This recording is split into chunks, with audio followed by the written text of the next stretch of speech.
you've done well, and you're at the executive level now. You have been for a good while, many years now, Jenn. And I want you to roll back to, the Jenn that was in her first leadership role, knowing what you know now. What advice would you give that young Jenn? And what would you say? Because the advice I'm asking you for is, what are you going to give these 25-year-old leaders, 35-year-old leaders listening to this right now? Right.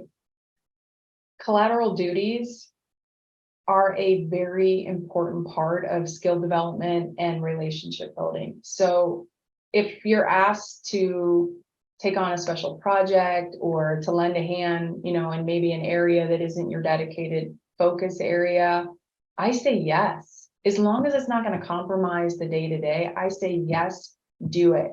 I took every opportunity I could to be a part of a special project or to stand up a new team, or we offshored some work in the Philippines. Absolutely, sign me up. You need me to go there? I'm there.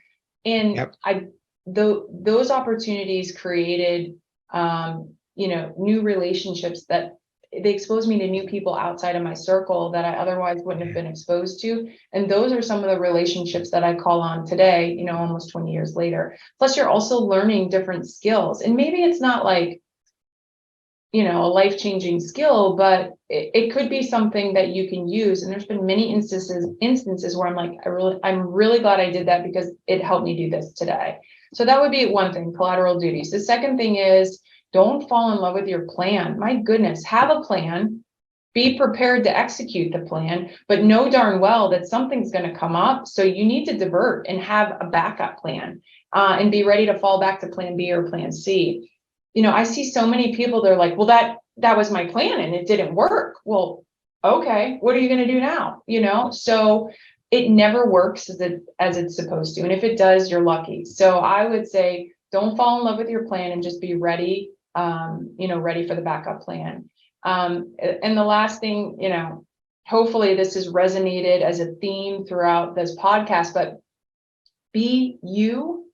For me, that's fun, a bit silly, and, really, really, really connected to my people. So just be you. You don't have to be somebody else. You don't have to be just like the leader that sits next to you.